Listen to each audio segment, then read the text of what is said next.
Hello दोस्तों, कैसे हैं आप लोग। आप सभी का स्वागत है मेरे इस यूट्यूब चैनल जिसका नाम है जनरल स्टडीज़ बाय आकाश सर में। आज का हमारा जो टॉपिक है वो है लोक नृत्य। आज हम जानेंगे कि लोक नृत्य एक्चुअल में होते क्या हैं। साथ ही साथ हम बात करेंगे कुछ महत्वपूर्ण लोक नृत्य के बारे में। और आने वाले वीडियोज़ में हम आगे का जो ये लोक नृत्य से संबंधित वीडियो है उसको कंटिन्यू करेंगे। तो ज़्यादा देर न करते हुए स्टार्ट करते हैं हमारा टॉपिक। तो बात करते हैं लोक नृत्यों की।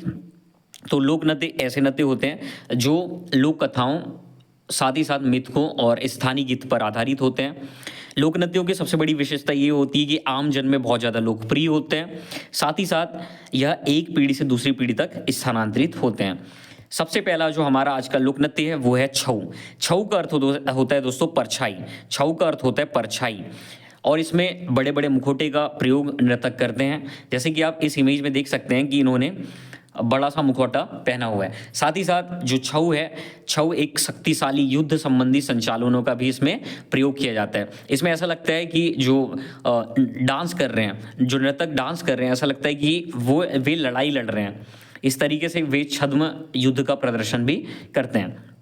उसके बाद यदि बात की जाए छऊ में, तो जो छऊ है, छऊ को अलग अलग टाइप से किया जाता है और इसकी विभिन्न शैलियों के आधार पर, जैसे छऊ नृत्य की 3 प्रमुख शैलियाँ हैं। झारखंड में इसे दोस्तों कहा जाता है सरायकेला छऊ। झारखंड में इसे सरायकेला छऊ कहा जाता है। बंगाल में इसे पुरुलिया छऊ कहा जाता है।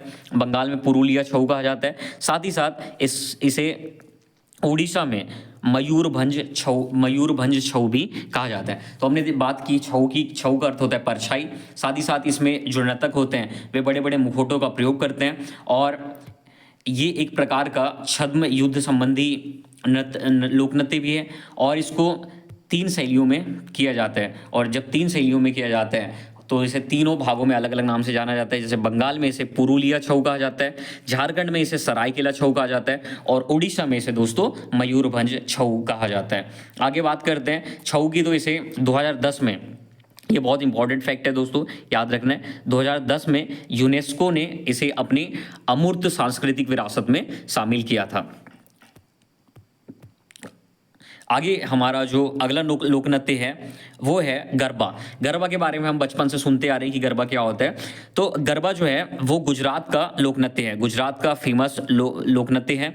साथ ही साथ इसका जो नाम है, इसका नाम संस्कृत गर्भ शब्द से लिया गया है। गुजरात में गुजराती जो नृत्य है गरबा, जो गरबा शब्द है, गरबा शब्द संस्कृत भाषा के गर्भ शब्द से लिया गया है। इसमें क्या होता है दोस्तों, जो भी गरबा करते हैं उनके बीच में एक जलता हुआ दिया रख दिया जाता है। जो दीपक होता है वो हिंदू देवी की जो शक्ति है, देवी शक्ति है, उनका प्रतीक है। तो देवी शक्ति का वो प्रतीक होता है वो दीपक। उसके आसपास जो भी नर्तकी होती हैं वे डांस करती हैं और ये आमतौर पर नवरात्रि के समय में किया जाता है।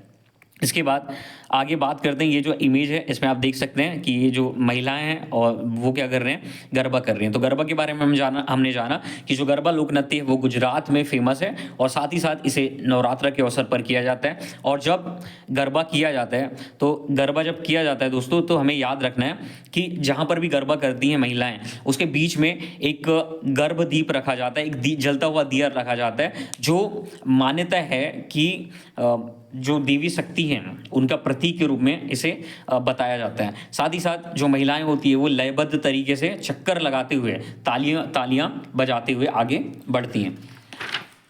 इसके बाद बात करते हैं अगले लोक नृत्य के बारे में। तो जो हमारा अगला लोक नृत्य है दोस्तों वो है डांडिया। डांडिया इसे रास के नाम से भी जाना जाता है।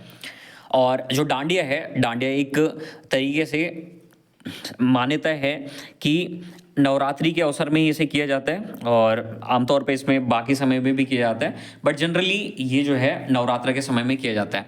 मान्यता है कि जो डांडिया है वो माँ दुर्गा की तलवार का प्रतीक है। जैसे हम देखते हैं कि जो माँ दुर्गा और महिषासुर का युद्ध हुआ था और माँ दुर्गा ने महिषासुर को पराजित कर दिया था। तो दोनों के बीच जो तलवारों से लड़ाई हुई थी उसमें उसको हम डांडिया के माध्यम से प्रदर्शित करते हैं। और डांडिया बेसिकली किया जाता है दोस्तों राजस्थान के मारवाड़ क्षेत्र में।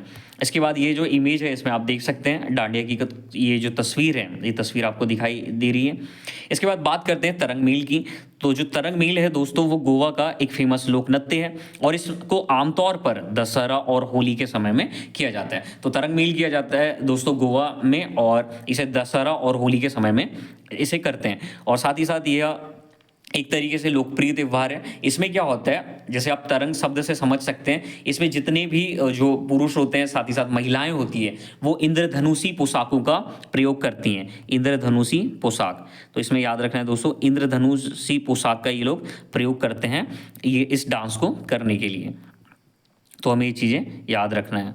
इसके बाद ये इमेज आप देख सकते हैं, इस तरीके से वो रंगीन पोशाकों का इस्तेमाल करते हैं। आगे हमारा जो लोक नृत्य है और ये सबका फेवरेट लोक नृत्य भी है मेरे हिसाब से, तो ये है दोस्तों घूमर लोक नृत्य। घूमर राजस्थान का एक पारंपरिक लोक नृत्य है।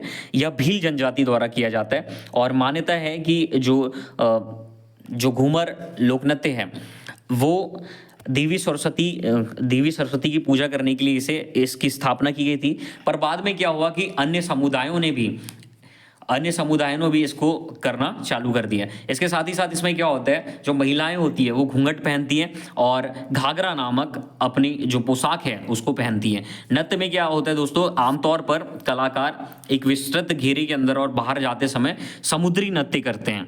और जो घूमर शब्द है वो घूमर शब्द है जो घूमना को बताता है। घूमना मतलब होता है दोस्तों, जो नर्तक होते हैं वे गतिमान तरीके से घूमते रहते हैं, तो इसलिए इसे नाम दिया गया है घूमर। ये इमेज में आप देख सकते हैं कि महिलाओं ने घूंघट वगैरह लगाया हुआ है। तो दोस्तों हमने सीखा घूमर के बारे में कि राजस्थान में भील जनजाति की महिलाओं द्वारा किया जाने वाला एक परंपरागत लोक नृत्य है और इसकी विशेषता होती है जो महिलाएं होती है वो चक्कर खा कर घूमते रहती हैं। आगे बात करते हैं, जो हमारा लोक नृत्य है वो है कालबेलिया। कालबेलिया का अर्थ होता है दोस्तों, कालबेलिया का अर्थ होता है सपेरा। राजस्थान के कालबेलिया समुदाय की महिलाओं के द्वारा इसको प्रस्तुत किया जाता है।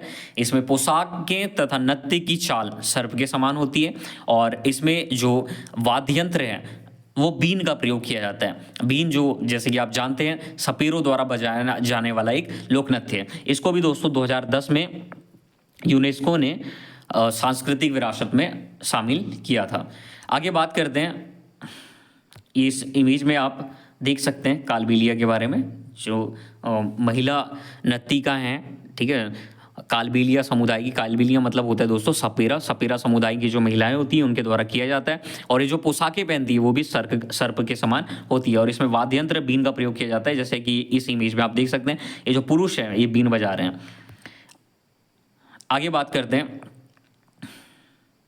इसमें फिर प्रमुख नर्तक आमतौर पर महिलाएं होती हैं जो काले घाघरे पहनकर सांप की गतिविधियों की नकल करते हुए नाचती हैं और चक्कर मारती हैं। शरीर के ऊपरी भाग में पहने जाने वाला वस्त्र अंगरखा कहलाता है। सिर के ऊपर से ओढ़नी द्वारा ढका जाता है और निचले भाग में एक लहंगा पहना जाता है। तो जनरल चीज़ें हैं दोस्तों, हमें याद रखना है कालबेलिया के बारे में कि राजस्थान की कालबेलिया मतलब सपेरा समुदाय के द्वारा किया जाता है। इसमें बीन वाद्य यंत्र का प्रयोग किया जाता है और जो महिलाएं होती है वो सर्प के समान वेशभूषा को पहनती है। साथ ही साथ हमें ये भी याद रखना है कि यूनेस्को ने इसे 2010 में अपनी सांस्कृतिक अमूर्त विरासत में शामिल किया था। आगे हमारा जो लोक नृत्य है वो है चारबा दशहरा के उत्सव में किया जाता है दोस्तों, और ये किया जाता है हिमाचल प्रदेश में। आगे बात करते हैं भांगड़ा के बारे में। तो दो वर्ड आपको मिलेंगे, एक मिलेगा भांगड़ा और दूसरा मिलेगा दोस्तों गिद्दा। तो भांगड़ा और गिद्दा में क्या अंतर होता है, जब पुरुषों के द्वारा जब डांस किया जाता है तो उसे भांगड़ा कहते हैं और जब महिलाएं इसे करती हैं तो इसे कहते हैं गिद्दा।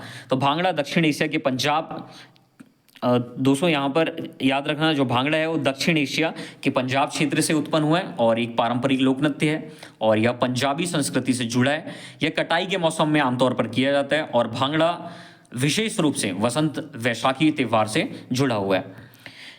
ये इमेज में आप देख सकते हैं भांगड़ा के बारे में।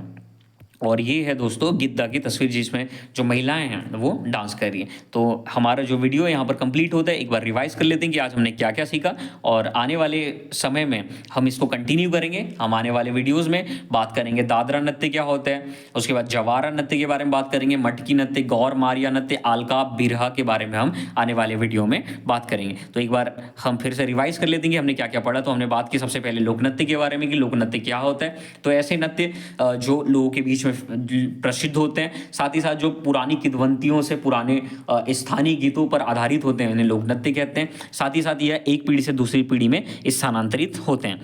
इसके बाद हमने बात की छऊ नृत्य के बारे में। तो जो छऊ है, छऊ का अर्थ होता है छाया या परछाई। इसमें क्या होता है, जो नर्तक होते हैं वो बड़े बड़े मुखौटों का प्रयोग करते हैं। और जो छऊ नृत्य है दोस्तों, ये किया जाता है 3 जगहों में किया जाता है। ये अपनी शैलियों के आधार पर, जैसे पश्चिम बंगाल में इसे पुरुलिया छऊ कहते हैं, झारखंड में इसे सरायकेला छऊ कहते हैं, और ओडिशा में इसे कहते हैं मयूरभंज छऊ। इस इमेज में आप देख सकते हैं। और इसके बाद बात करते हैं कि ये एक प्रकार का जो छऊ है वो युद्धक नृत्य भी है।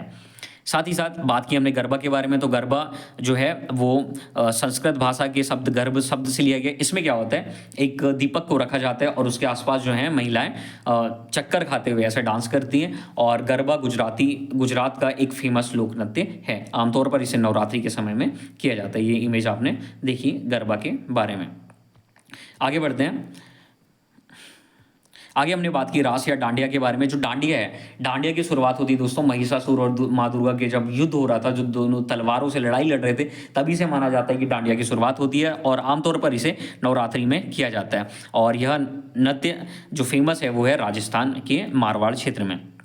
इस इमेज में आप देख सकते हैं डांडिया की तस्वीर। इसके बाद हमने बात की तरंग मेल के बारे में। जो तरंग मेल है वो गोवा का लोक नृत्य है, और ये आमतौर पर दशहरा और होली के समय में किया जाता है। और इसमें जो महिलाएं होती है या पुरुष होते हैं वे इंद्रधनुष जैसी पोशाकों का प्रयोग करते हैं।